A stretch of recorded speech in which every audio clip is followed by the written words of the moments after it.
Olá, amigos do nosso programa Castelo Forte.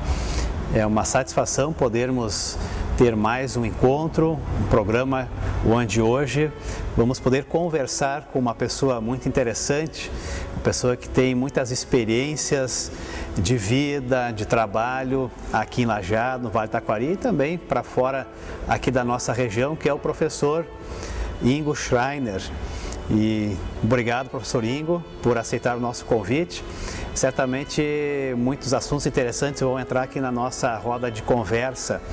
Primeiramente, professor Ingo, gostaria então de convidá-lo para que se apresente um pouco para aqueles que nos assistem, falar um pouco daquilo que foi o seu trabalho por muitas décadas na área da educação, da matemática, também atua na área da música, enfim, coloque um pouquinho para nós de quem você é, quais têm sido as suas experiências aqui na nossa região.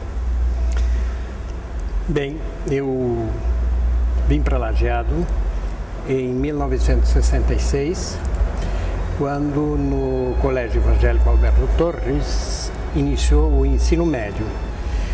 E como havia falta aqui na região de professor titulado ou habilitado em matemática, física, e eu tinha essa habilitação, eu era formado pela URGS em matemática, mas tinha habilitação para trabalhar com física e desenho geométrico.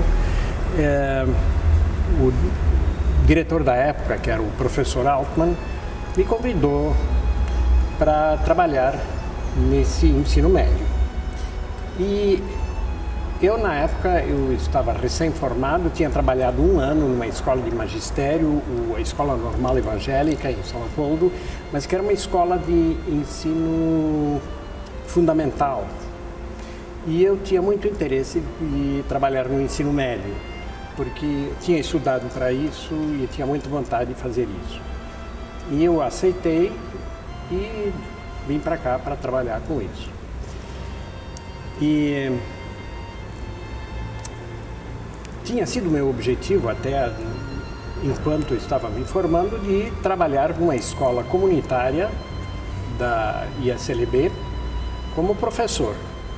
Eu via isso como uma tarefa minha.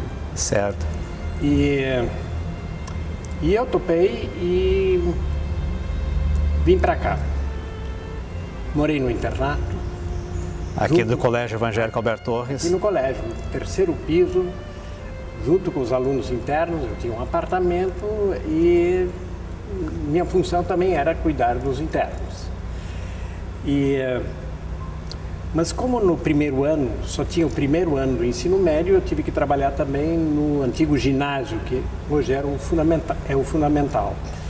E nesse fundamental, ou nesse ginásio, eu trabalhei com ciências, matemática, música e desenho. Como eu tinha alguma experiência de música, eu aceitei e eu precisava também ter aulas para poder sobreviver. Professor Ingo, falaste sobre música e matemática. Parece ser uma junção interessante. O senhor mesmo tem essas duas áreas na sua vida. O que a música tem a ver com a matemática? Tem alguma ligação? Como é que são essas duas áreas aí? Bem, aparentemente não tem nada a ver. Mas é que a visão das pessoas em geral da matemática que a matemática é uma disciplina muito difícil, que é só para gênio, e que a música é para relax, para sentir, para ouvir, mas não é bem assim. A matemática todos precisam e todos usam. E qualquer ser humano, quando tem que resolver um problema, ele usa estratégias para resolver seus problemas. E essas estratégias sempre são estratégias matemáticas. Interessante. E a matemática em si não é o que geralmente as pessoas acham que é número, cálculo. Isso é uma ferramenta da matemática, mas a matemática é muito mais, ela está presente em qualquer área. E assim ela também está presente na música, e muito fortemente. A música, ela tem ritmo, e o ritmo é algo bem matemático. Para ler música e tocar a música, a gente faz continuamente operações com frações, instantaneamente. Então essas duas áreas, elas são bem próximas, na verdade? São muito próximas. E observei que na universidade, professores de matemática e física eram os que mais assistiam a concertos e apreciavam música, tanto aqui no Brasil como na Alemanha. Dissestes algo que me chamou a atenção.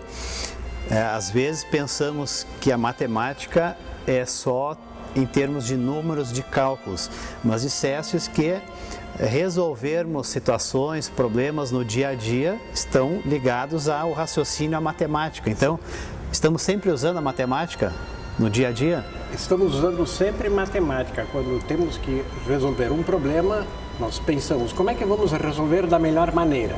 E encontrar esse caminho, optar aqui e optar por aí, são opções que eu entendo que como sendo opções matemáticas, mas não são de números. É um outro tipo de matemática, mas a matemática é ampla. O nome matemática, a rigor, vem de duas palavras, matema e tica. Matema é pensar e tica é técnica ou arte. Então a matemática, no fundo, é a arte de pensar. Interessante. Professor Ingo, isso vai despertando uma curiosidade na gente. Essa arte de pensar, na sua experiência como professor, como isso tem evoluído? Nós estamos aprendendo a pensar ou temos mais dificuldades hoje? Quais são as suas dicas em relação a essa questão do aprender a pensar? Dizem que às vezes nós temos preguiça de pensar. O senhor concorda? Sim, se diz isso, sim. Eu vejo que na escola nem sempre é feito isso. Na escola é feito mais um adestramento, um treino para fazer contas, para fazer cálculos, em vez de fazer coisas como resolver problemas ou trabalhar em projetos para desenvolver essa habilidade de achar caminhos que levem a alguma conclusão. Assim, por exemplo, em vez de ensinar às crianças a tabuada e elas decorarem a tabuada, seria mais produtivo deixar as crianças descobrir caminhos, como é que eles podem construir a tabuada. Cada um pode achar o seu caminho e compartilhar isso socialmente, assim que um aprenda com o outro como ele escolheu o caminho e aí conjuntamente escolher qual é o melhor caminho, porque historicamente a matemática foi criada assim. E se na escola a gente pudesse repetir ou experimentar esse processo histórico também, seria muito, muito bom para os estudantes, os futuros cidadãos. Eu creio que certamente pensariam melhor. Aprender a pensar. Que interessante. E na família, professor Ingo?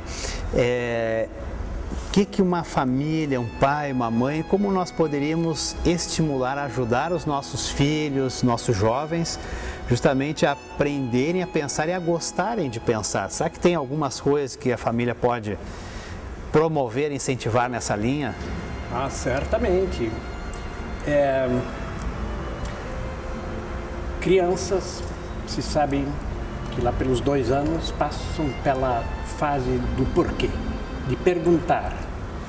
E essa fase é muito importante e os pais devem responder às quês da criança, a essas perguntas.